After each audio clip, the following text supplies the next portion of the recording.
시청자 여러분 안녕하십니까. 11월 20일 이제 정오 시간인데요. 아마도 우리 시청자 여러분들 오찬을 즐기고 계시지 않을까 싶습니다. 예, 식사 다 마치고 나시면 전옥현의 안보정론 보시고 오늘 오전에 또 흘러나온 중요한 뉴스들 한번 이해해 주시면 대단히 고맙겠습니다. 예, 먼저 지금 현재 우리 국내의 코로나 사태가 상당히 심각해지고 있어요. 그래서 최근 3일 동안에 연속 300명대의 대유행이 진행되고 있습니다. 313명, 343명, 363명으로 연속 3일간 300명대를 지금 확진자가 나오고 있고요. 누적 확진자 수가 3만 명에 달하고 사망자도 5만 명에 이르고 있습니다. 그래서 이 총리가 오늘 전 국민에 대해서 외출 자제를 당부하고 있고, 그리고 연말 모임 취소하고 연기해달라 이렇게 할 정도로 지금 상당히 우려스러운 국면에 있다, 이런 말씀을 드립니다.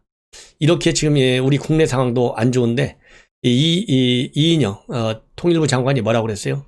북한한테 좀 백신 좀 주자, 받아가라 이렇게 얘기했다가 바로 북한한테 대망신을 당하는 사건이 벌어졌어요. 그리고 유엔에서 인권 결의안이 채택됐는데도 불구하고 우리 해수부 관리가 북한에 의해서 피격됐는데도 불구하고 유엔 결의안 참여를 안 하고 있어요. 이런 것과 관련해서 문화일보가 오늘 사설을 게재했습니다. 이 사설, 이건 뭐 1분도 안 걸립니다. 3패러그램밖에 되지 않는데 제가 이미 방송을 했지만은 정리 차원에서 한번 읽어드리겠습니다. 제목이 북한 인권 뒷짐지고 코로나 백신 주려다 망신당한 문정부. 유엔이 지난 18일 채택한 북한 인권 결의안에는 지난 9월 북한의 해양수산부 공무원 총살 사건 부분이 포함됐는데도 문재인 정부는 공동 제안구에서 빠졌다. 우리 58개국이 참여했는데 자국민이 총살당했는데도 뒷짐을 지고 있었다. 이젠 국제 무대에서도 대놓고 인권을 도외시하고 결과적으로 북한을 두둔하는 행태를 보인 셈이다. 바로 이 대목에서 제 의견을 덧붙인다면 바이든은 북한 인권을 굉장히 중시하고 있습니다. 그리고 유엔도 굉장히 중시하고 있어요. 문재인 정권만 국제사회에서 북한 인권 문제를 완전 도외시하고 있어요. 이런 점에서 바이든과 대북 정책 공조를 이루기는 이미 틀렸다, 이런 말씀을 드립니다. 예. 그 다음에 사설입니다. 북한 인권 상황을 규탄하는 유엔 결의는 올해로 16년째로 연속 채택되고 있다. 16년째입니다. 이번 결의안에는 북한의 코로나 대응은 국제인권법과 안전보상이사회의 결의를 따라야 하는 문구가 추가됐다. 킨타나 유엔 북한 인권특별보고관의 북한 인권 상황 보고서를 받아들인다고도 명시했다. 칸타나 보고관은 지난달 총살은 국제인권법 위반이라면서 북한에 대해서는 총살 책임 규명, 유가족 보상, 한국 정부에는 가능한 모든 정보 공개를 권고했다. 이런데도 문 정부는 재반 상황을 감안했다고 변명한다. 문 대통령은 국회 연설에서 국민 사망이라고 주장했다. 김정은에게 굽실대면서 국민 생명권도 인권의 가치도 팽개치고 대한민국을 문명국이 아닌 야망국으로 만든 반역적 행태다. 이런 와중에 이인영 장관은 18일 북한의 코로나 백신 지원을 거론했다가 사실상 퇴짜를 맞았다. 백신 확보 경쟁 속에서 아직 정부가 확보한 물량도 없다.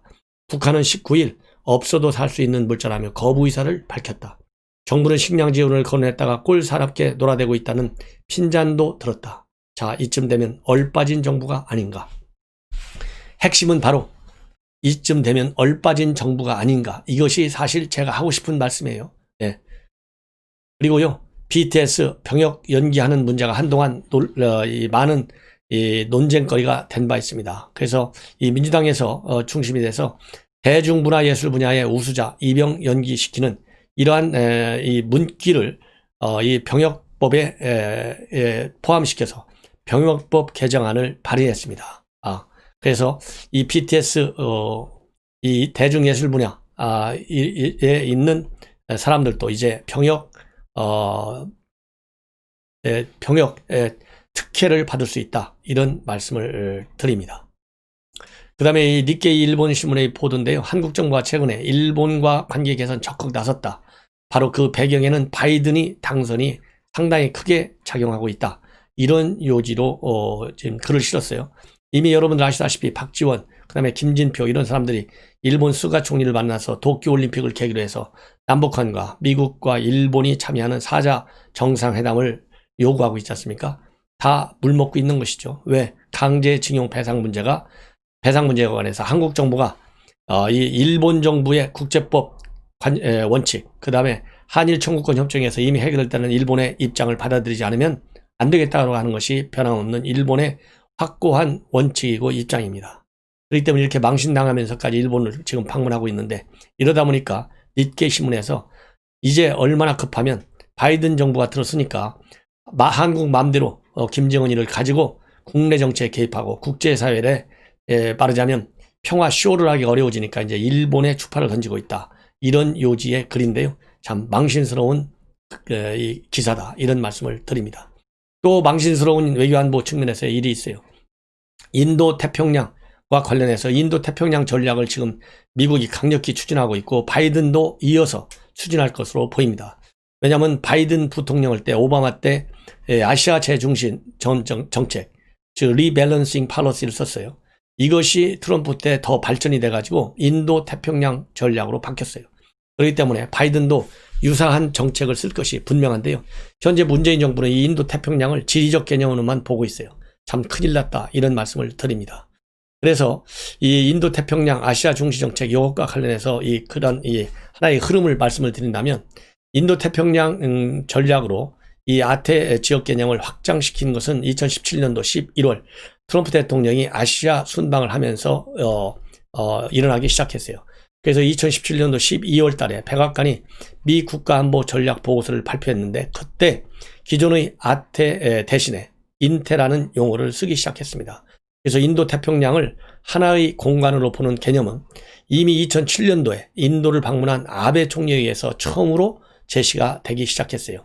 그때 아베 총리가 인도 의회 연설을 통해서 인도양과 태평양의 합류를 제시하면서 하나의 이 국제 정치학에서 하나의 말하면 전략으로 이제 전략 개념으로 등장하기 시작했습니다. 그래서 아시아 태평양에서 인도 태평양의 용어 번영은 이러한 역사적인 이 맥락을 볼 때, 외교사적인 그런 흐름을 볼 때 단순한 이런 지역 개념, 이 지리 개념이 아니라 하나의 전략 개념인데, 이 전략 개념은 어떤 전략 개념이냐? 바로 중국을 견제해야 되겠다고 하는 전략적 의도를 깔고 있는 개념. 이렇게 여러분들께서 이해를 하시고 아테니, 인테니 이런 용어와 전략을 이해하시면 좋겠다. 그리고 특히 왜 그러냐면 바이든 당선인이 지난 12일 문재인 대통령과 통화할 때 뭐라고 했느냐? 한국이 인도 태평양 지역의 안보와 번영, 즉 안보는 이 정치적 군사적 안보를 얘기하는 것이고, 경제 번영은 즉 경제적인 공동 전선을 얘기하는 거잖아요.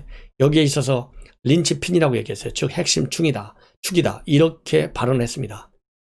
이 발언을 놓고 언론들이 미국이 대중국 견제에 한국의 동참을 요구하는 것이다, 이렇게 언론에서 해석을 했어요. 그런데 느닷없이 청와대가 툭 튀쳐 나왔습니다. 강민서이가 나와서 뭐라고 얘기했냐? 문자 공지를 기자들한테 보냈어요. 인도 태평양 전략은 지리적 표현이지 인도 태평양 전략과는 무관하다, 이렇게 해석을 해버렸어요. 자, 이게 얼마나 무식과 무지의 탈로이냐. 그리고 단순한 무식과 무지의 탈로일 뿐만 아니라 잘못된 정책 이 시그널을 바로 신행정부, 바이든 행정부에게 전달하고 있는 거예요. 그러니 바이든 행정부가 볼 때 얼마나 기가 막힌 일일 것인가, 이런 생각을 하면 참 아찔하다 못해 기가 막히다, 이런 말씀을 드리는데요. 어떤 점에서 문제가 있느냐? 세 가지 정도로 압축할 수 있어요. 첫째는 전략적 개념이라고 하는 것을 전혀 알지 못하고 있다. 그래서 지역 개념으로 단순화시키고 이 수위를 낮게 보고 있다는 그런 비판을 면하기 어렵습니다. 그래서 하나의 중국 영향력을 억제하겠다는 디터런스, 억지의 개념을 갖고 있어요. 그리고 이 바이든 당선인의 경우에는 상원 외교위원장까지 지낸 외교안보 전문가입니다. 그래서 이런 외교안보 전문가인 바이든이 인도 태평양이라는 단어를 사용한 이유는 바로 중국 견제를 하는데 한국이 동참하라, 이런 의미가 담겨 있어요. 그리고 미 하원도 지난 18일 날 한미동맹 결의안을 통과시켰는데, 거기에서 한미동맹의 역할을 인도 태평양 쪽으로 확대한다고 하는 말까지 명시되어 있는 점, 이거를 반드시 청와대, NSC에서 알아야 되겠다. 청와대 NSC가 이런 걸 모르니까 대변인이 그냥 난리잖아요. 대변인이 혼자 이거 난리지 않아요. 반드시 NSC 의견을 들어서, 그리고 필요한 경우는 외교부와 국방부, 국정원 이런 의견을 들어서 날리는 것이지 혼자 날리지 않는다. 이걸 보면 NSC가 얼마나 무식한 기관인지도 다시 한번 확인이 됐다, 이런 말씀을 드립니다. 둘째는 우선 우리 정부의 또 속내를 만천하에 드러난 거예요. 이 속내가 바로 뭐냐? 중국 눈치를 보기 때문에 인태 전략에는 참여하지 않겠다라고 하는 속내를 그대로 노출시켜가지고 우리의 외교적인 활동 공간, 전략을 펼 수 있는 이 여건을, 외교적인 공간을 스스로 축소시키고 있는 실수를 범하고 있는 거예요. 셋째는 해석의 여지가, 해석의 영역까지도 침범한 겁니다. 왜냐하면 바이든의 해석은 앞에서 쭉 역사적인 연원, 외교적인 그런 연원을 보더라도 전략적 개념을 담고 있어요. 중국 견제라고 하는. 그런데 이러한 바이든은 그런 계산에서 이렇게 인태 지역의 핵심 축이다 이렇게 얘기했는데, 이렇게 바이든의 해석에 정면 도전하는 거예요. 이것도 잘못됐다, 이런 말씀을 드립니다. 그래서 앞으로 한미 관계가 굉장히 우려스럽다, 이런 얘기를 하지 않을 수가 없어요. 그래서 여러분들께서도 전옥현의 안보 정론을 꼭 봐주십사, 이런 말씀을 다시 한번 드리는 겁니다. 그리고요, 양승태 대법원장 인사 때문에 인사상 불이익을 당했다. 그래서 현직 판사가 3억 원의 손배송을 제기했다. 이건 바로 현 정권이 사법농단해서 재판해가지고 양승태 대법원장 징역살이까지 시켰잖아요. 그 연장선상에서 나오는 파생 사건이다, 이런 말씀을 드립니다. 그리고 나경원 전 의원이 최근에 나경원의 증언이라는 회고록을 냈는데요. 여기에서 윤석열 총장은 학교 다닐 때 법대로 하는 검사였고 조국은 입 큰 개구리란 별명을 가진 싱거운 남학생이었다, 이렇게 과거를 상기시키면서 인물평을 하고 있습니다. 그리고 어제와 오늘에 이어서 계속해서 추미애가 이 꽃 장사를 하고 있어요. 꽃 장사. 참, 이 꽃 장사는 보면 참 안타깝기도 하고 불쌍하기도 하고, 이렇게 법무부 장관 자리가 한량한 자리인지 기가 막힙니다. 예, 이거는 뭐겠어요? 윤석열 너만 꽃 받냐? 나는 더 많이 받아. 꽃 가지고 함부로 정치하지 말아라. 그래서 나도 꽃 가지고 정치 좀 하겠다. 그래서 서울시장이든 대권이든 노려보겠다, 이런 얘기 아니에요? 이런 기가 막힌 장관이니 이낙연 대표 문재인 대통령한테 추미애 자르라고 권해하지 않았다 부인하는 거 기가 막힙니다. 이것도 차라리 가만히 있어요. 보도 나온 걸 보고. 예, NCND 노 코멘트, 이게 낫지. 이거 스스로 무덤을 파는 것이다. 그러니까 이낙연 대표는 이 지지율에 한계가 있고 이미 정체가 아니라 하강 추세를 못 면하는 거예요. 예. 그래서 문재인 대통령과 이낙연은 한 배를 타고 있다. 예, 한 배를 타고 있어서 침몰 위기가 더 다가온다, 이런 말씀을 드립니다. 이 꽃다발 장사를 하면서 추미애가 사람인지라 힘들고 외롭고 가족에게 미안하다, 이렇게 어려운 자리에 있으면 더 좋은 자리 가는 건데 괜히 왔다고 후회한다, 이렇게 썼는데요. 실질적인 마음은 굉장히 좋아할 겁니다.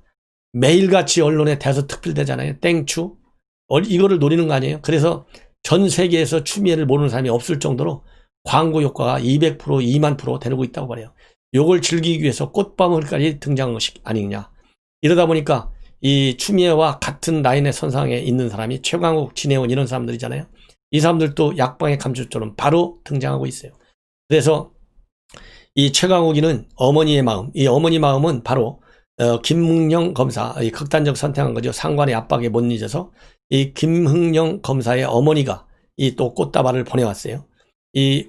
그것을 말하자면 염두에 두고 이것을 또 사진에 올렸잖아요. 추미애가. 그러니까 어머니의 마음이다 이거죠. 그 다음에는 장관의 마음. 알아서 해석하라 이건데, 이거 어머니의 마음, 이 김흥영 검사 어머니의 마음이야 저도 이해하죠. 예. 왜냐하면 추미애가 또 이 기념 이 플래그를 사무실에 걸어줬잖아요. 그러니까 얼마나 고맙겠어요. 아주 잘 챙기는 것 같이 보이지만 우리 국민의 눈에는 추미애는 빨리 내려와라, 이것이 우리 국민들이 보내는 시그널이다. 장관의 마음, 장관이라고 인정하는 사람이 대한민국 국민 중에 과연 얼마나 있을까요? 네. 그리고 진해원이는 뭐 제가 별도로 논평하지 않겠습니다. 진해원이는 부부장 검사인데 윤석열 총장 꽃 화났을 때 나이트클럽이라고까지 한 사람인데, 이런 사람 이 SNS 하는 것까지 제가 논평을 한다는 것은 제 자존심이 허용치 않습니다. 지도자의 품격이라고 합니다. 예. 그리고 하태경 의원 뭐라고 얘기했느냐, 추 장관이 이렇게 하는 것은 결국은 정치적 노이즈인데 그 의도는 속셈은 뻔하다. 윤석열을 그냥 때리는 것이 아니고 자꾸 때려가지고 때리면 윤 총장의 대항마로 떠오를 것이 아니냐. 윤석열이가 지금 누구예요? 대권주자 3위에 올라가 있잖아요. 그걸 노리는 것이다 이거죠. 그리고 홍준표 의원, 야당을 지금 민주당 이중대를 자처하고 있다. 그러니 국민의 침이 되고 있다. 이런 SNS에 비판의 글을 올렸습니다. 이 내용을 소개시켜드리면 온갖 악정과 실정에도 불구하고 야당이 국민의 짐이라고 조롱받는 이유는 이중대 정당임을 자처하는 야동 지도부의 정책과 무투쟁 노선 때문이다. 라임 옵티머스 특검은 쇼로 끝나고 추미애 광란의 칼춤은 강 건너 불보기이고 경제 억압 3법은 민주당과 공조하고 산업재해법은 정의당과 공조하고 터무니없는 소위 한국판 뉴딜 예산은 통째로 넘겨줄 것이고 공수처는 막는 신용으로 끝나고 그리고 나서 종국에 가서는 머리숫자 타령을 할 겁니다. 도대체 야당이 내세우는 정책이 없습니다. 그리고 금태섭 아들 자기 장인한테 받은 집을 등기하고 그 다음에 그러니까 상속받은 것이죠. 그 다음에 현금 8억 원씩 총 각각 16원 32억이라는 거금을 가지고 있는 것이 밝혀졌어요. 여당에서 호재로 만났다. 그래서 이 김종민 의원, 신동근 의원, 그 다음에 김남국 의원이 일제히 재산 의혹을 제기하면서 연일 비판에 열을 올리고 있다. 이런 말씀을 드립니다. 그리고 이 공수처 결국은 추천위원회 활동이 중단됐죠. 그래서 이제 민주당에서는 중대 결단을 해가지고 이달 말 안으로 공수처법 개정안을 통과시키겠다. 이런 지금 입장을 반복적으로 표출하고 있습니다. 이래서도 대한민국 민주주의는 이미 위기에 와 있다. 이렇게밖에 말씀을 드릴 수가 없네요. 그래서 이 공수처장 결국은 이제 물 건너 갔는데요. 이거 문화일보 사설 이건 어제 사설입니다. 이거 1분밖에 안 걸립니다. 여러분들께 읽어드리겠습니다. 공수처장 적임자 하의 안 되면 다시 추천을 받아야 한다. 드디어 마각이 드러나기 시작했다. 왜 우연적 공수처 설치에 그렇게 집착했는지, 왜 정의당까지 끌어들여 황당한 선거법과 짬짬이까지 했는지, 왜 공수처장 비토권을 야당에 주겠다는 거짓말까지 했는지, 공수처장 인선 절차를 보면 분명히 알 수 있다. 한마디로 공수처장을 정권 뜻대로 임명했다는 것이다. 공수처장 후보 추천위원회가 3번의 회의 끝에 18일 사실상 종료를 선언했고 여당은 비토권을 무력화할 법 개정에 나섰다. 야당을 들러리로 세우거나 아예 배제하겠다는 의미다. 추천의 3차 회의에서 예비후보 10명 가운데 대통령에게 추천할 최종 후보 2인에 대해 결론을 내리지 못했다. 이 정도 진통은 충분히 예상됐다. 공수처에 대한 우연 논란만 고려하더라도 그런 문제를 압도할 만한 유능하고 신방받는 중립인사를 차대야 하는데 그런 작업이 쉬울 리 없기 때문이다. 심지어 야당 측 추천위원들이 일부 후보의 정치적 중립이 확인되면 찬성할 수도 있다며 회의 속개를 주장했지만 추미애, 조재현 법원 행정처장, 이찬희 대한변협회장 등 당연직 의원 3명과 여당 측 추천위원 2명이 일방적으로 회의를 중단했다고 한다. 우여곡절 끝에 지난달 30일 추천위가 출범했지만 추천된 인사들 상당수는 여러 측면에서 수준 미달이었다. 합의에 도달할 후보가 없다면 다시 물색에 나서는 것이 당연하다. 그런데 비토권을 무력화할 법 개정에 나서려 한다. 곧 출간될 나경원의 증언 저서에는 청와대 측이 문재인 대통령 임기 종료 6개월 전 출범을 제한한 내용이 있다고 한다. 공수처로 임기 말이나 퇴임 후 사법 처리 가능성을 봉쇄하려 한 것이 아니냐는 의문도 갖게 한다. 국회의장이 회의를 재소집할 여지는 남아있다. 박병석 국회의장이 민주주의와 의회주의를 수호할 의지가 있다면 회의를 소집해 후보 재물석에 나서라고 요청해야 할 것이다. 이렇게 되어 있습니다. 이 문화일보 사설, 우리 아마 제 방송을 좋아하시는 분들은 대부분 다 동의할 것입니다. 그래서 제가 더 일찍이 논평을 해드렸기 때문에 다시 한번 이러한 사설을 보더라도 우리 야권에 계신 우리 국민들의 생각이 옳다. 이것을 다시 한번 말씀드리고 여권의 무대뽀적인 공수처법 개정 반드시 막아내야 되겠다. 이런 말씀을 다시 한번 드립니다. 그리고 김해공항 검증에 취해서는 김해 신공항 유지를 의결한 이후 불과 50여일 뒤에 백지화로 뒤집는 그야말로 코미디가 벌어졌습니다. 그런데 검증위원장의 얘기에 의하면 이렇게 뒤집은 적이 없다 해서 지금 난리가 나고 있어요. 사실상 그 내역을 보면 김해 신공항 검증위원회가 지난 9월 25일 전체 회의를 열었습니다. 그래서 김해 신공항을 유지하는 쪽으로 의결을 했어요. 그런데 50여일이 지난 17일 최종 발표에서는 김해 신공항 안을 백지화시켜버렸습니다. 결론이 완전히 뒤집어졌어요. 그래서 작년 12월에 끌어져서 10개월 이상 검토 작업을 해왔는데 검증위원회가 막바지 불과 2달도 안 돼서 똑같은 내용을 가지고 결론을 180도 바꿨는데 그 배경과 과정에 정치권 압력이 어떻게 작용했는지 이제 이것도 검찰의 수사 대상이 된다, 이런 말씀을 드립니다. 그래서 이 NGO 단체들 많이 있잖아요. 시민단체, 우파. 반드시 이거 검토해가지고요, 고발할 것이 필요하다, 이런 말씀을 드립니다. 그래서 정책을 수사하는 것이 아니라 정책 결정 과정을 수사하는 거예요. 어떤 비리가 있었는지 반드시 필요하다. 그래서 이 중앙일보의 이현상의 시시각각 칼럼에 보면요, 이 파리 공항공단 전문 위원 기관에서 이거를 갖다가 이 공식 이름이 프랑스 파리 공항공단 엔지니어링입니다. 여기에서 정말로 수십억을 주어가지고 용역을 맡겨서 제로베이스에서 결정된 것이 김해 신공항이에요. 그 다음에 밀양, 그 다음에 가덕도, 요렇게 가덕도는 3등밖에 못했어요. 근데 1등짜리를 바꿔치는 거예요. 그러면 지금 여당이 얘기한 대로 아무 이유가 없이 바꾸는 게 아니잖아요. 이유가 있을 거 아니에요. 그렇다고 본다면 파리공항공단 엔지니어링이 잘못 선정했다는 거 아니겠습니까?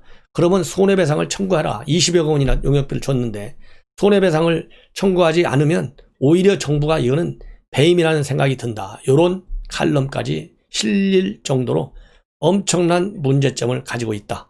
그래서 김해공항 신공항을 백지화시킨 데는 정치적 목적. 이미 이낙연 대표가 말했어요. 희망 고문을 없애버리겠다고 그랬잖아요. 그러고 총리도 뭐라고 그랬어요? 빨리 결론을 내리겠다 했잖아요.